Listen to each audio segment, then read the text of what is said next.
তো ডিএমিৰ ফালৰ পৰা মানে ডাইৰেক্টৰেট অফ মেডিকেল এডুকেশ্যনৰ ফালৰ পৰা যিটো মানে ৰিএপ্লাইৰ কাৰণে এডভাৰটাইজমেণ্ট আহিছিলে সেইটো মানে এডভাৰটাইজমেণ্টখন মানে এপ্লাইৰ যিটো ডেট আছিলে সেই ডেটটো মানে পষ্টপ'ন কৰি দিছিলে সেইসকলে ঠিক আছে আৰু আজি সেই মানে নতুন নটিফিকেশ্যনটো মানে ওলাই দিছে এতিয়া মানে ডেটটো কি আছে সকলোবিলাক কথা আৰু গ্ৰেড 4ৰ কাৰণে মানে কিমানটা পোষ্ট আছে গ্ৰেড 3 টেকনিকেল আৰু গ্ৰেড 3 নন টেকনিকেলৰ কাৰণে কিমানটা পোষ্ট আছে এই সকলোবিলাক মানে কথা পাতিম আজিৰ এই ভিডিঅ'ত ঠিক আছে এইটো হৈছে সেই মানে ফুল এডভাৰটাইজমেণ্টখন ঠিক আছে ইয়াতে আপুনি মানে দেখিব পাব যে ইয়াতে মানে দিয়া আছে যে ডেণ্টেল কলেজত মানে ভেকেঞ্চি আছে নাৰ্ছিং কলেজত ভেকেঞ্চি আছে পেৰামেডিকেল ইনষ্টিটিউটত মানে ভেকেঞ্চি আছে যিবিলাক মানে গভৰ্ণমেণ্ট যিবিলাক মানে ডেণ্টেল কলেজ হয় আৰু নাৰ্ছিং কলেজ হয় ঠিক আছে আৰু এপ্লাই যিটো ডেট আছে সেইটো আপোনাৰ 9th ডিচেম্বৰৰ পৰা এই মানে অনলাইন এপ্লাইটো ষ্টাৰ্ট হ'ব আৰু 18 ডিচেম্বৰ অবধি সেই মানে এপ্লাইটো চলিব ঠিক আছে মানে আপোনালোকৰ কাৰণে মানে গ্ৰেড 3 গ্ৰেড 4ত ডিএমিৰ এপ্লাই কৰিবৰ কাৰণে মানে 9 দিন দিয়া হৈছে ঠিক আছে আৰু কি মানে দিয়া আছে ইয়াতে সকলোবিলাক কথা মই ক'ম এতিয়া ঠিক আছে আৰু মই ইলিজিবিলিটি ক্ৰাইটেৰিয়া যিটো আছে আৰু মানে যিবিলাক ৰুল এণ্ড ৰেগুলেশ্যন আছে সকলোবিলাক কথা মই এতিয়া পাতিম ঠিক আছে এতিয়া সেইবিলাক হৈছে আপোনালোকৰ গ্ৰেড 3ৰ হয় এইবিলাক হয় টেকনিকেল পোষ্ট ঠিক আছে টেকনিকেল পোষ্টৰ চেলাৰী হয় 14,000ৰ পৰা ষ্টাৰ্ট কৰি 70,000 আৰু গ্ৰেড পি হয় 6,200 ঠিক আছে এইবিলাক মানে পোষ্টৰ ওপৰত মানে ডিপেণ্ড কৰিব আপুনি মানে কোনটো পোষ্টত মানে জবটো পাব যদি মানে হাইয়েষ্ট যিটো মানে পে' হয় মানে গ্ৰেড পে' সেইটো হ'ব আপোনাৰ 6,800 মেক্সিমাম ঠিক আছে মানে টেকনিকেল পোষ্টৰ কাৰণে আৰু নহয় এইটো মানে 8,700 অবধি আছে যিবিলাক মানে ডেণ্টেল মেকানিক আছে যিবিলাক ঠিক আছে সেইটো হয় মেক্সিমাম গ্ৰেড পে' ঠিক আছে আৰু মিনিমাম 5,000 অবধি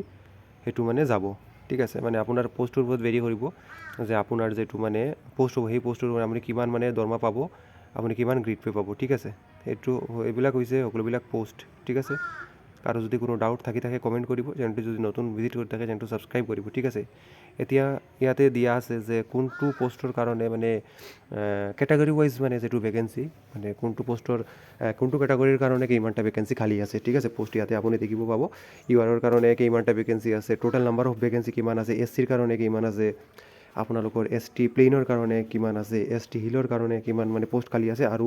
OBCৰ কাৰণে কিমান মানে পোষ্ট খালী আছে ঠিক আছে ইয়াতে সকলোবিলাক মানে ডিটেইলছত ইয়াতে দিয়া আছে ঠিক আছে আৰু এতিয়া মই মানে লাষ্টতে মই মানে এজ লিমিটৰ ওপৰত কথা পাতিম আনৰিজাৰ্ভৰ কাৰণে 18ৰ পৰা ষ্টাৰ্ট কৰি 40 মানে 40 অবধি মানে মেক্সিমাম এজ সেইটো আছে OBCৰ কাৰণে 18ৰ পৰা ষ্টাৰ্ট কৰি 43 মানে 3 ইয়াৰ্ছ মানে আপুনি মানে ৰিলেক্সেশ্যন পাব OBCৰ কাৰণে SC STৰ কাৰণে 18ৰ পৰা ষ্টাৰ্ট কৰি 45 মানে 5 বছৰ আপোনালোকে মানে সেই ৰিলেক্সেশ্যনটো পাব আৰু PWDৰ কাৰণে 50 মানে 10 বছৰ আপোনালোকে সেই মানে যিটো ৰিলেক্সেশ্যন আছে সেই ৰিলেক্সেশ্যনটো আপোনালোকে পাব ঠিক আছে এপ্লিকেশ্যন ফিজ একো মানে দিব নালাগে মানে যিটো মানে গভৰ্ণমেণ্টক মানে সেইটো মানে পে'মেণ্ট কৰিব নালাগে ঠিক আছে চিলেকশ্যন প্ৰচেছ মানে কেনেকৈ হ'ব ইয়াত মানে লিখা আছে preference to contextual employee etcetera ইয়াতে মানে দিয়া হ'ব যিবিলাক কণ্টেক্সুৱেল এমপ্লয়ী আছে আগতে মানে কাম কৰি আহিছে মানে ডিএমিৰ ফালৰ পৰা সেইবিলাকতো মানে কণ্টেক্সুৱেল ইয়াতে সেইবিলাক মানে হ'ব আৰু চিলেকশ্যন প্ৰচেছ আপোনালোকৰ মানে এতিয়ালৈকে মানে দিয়া নাই কেনেকৈ মানে চিলেকশ্যনটো হ'ব এটা এক্সাম হ'ব নে দুটা এক্সাম হ'ব এই সকলোবিলাক কথা মানে নেক্সট নটিছৰ থ্ৰুতে সেইবিলাক কথা ক'ব ঠিক আছে মানে সেই নটিছবিলাক মানে পাব্লিছ কৰিব আৰু এতিয়াতো মানে লাষ্ট ডেটটো হৈছে আপোনালোকৰ 18 ডিচেম্বৰ ঠিক আছে এইটো মানে 9 দিন টাইম দিয়া হৈছে আপোনালোকৰ কাৰণে এপ্লাইৰ কাৰণে ঠিক আছে এই মানে কি কৰিব আপোনালোকে বহুত মানে কেণ্ডিডেটে ৱেইট কৰি আছে এই মানে সেই নটিছৰ কাৰণে আপোনালোকে কি কৰিব মানে ভিডিঅ'টো শ্বেয়াৰ কৰিব চেনেলটো ছাবস্ক্ৰাইব কৰিব আৰু কি কৰিব কাৰো যদি কোনোবা ডাউট থাকি থাকে কমেণ্ট কৰিব ঠিক আছে থেংক ইউ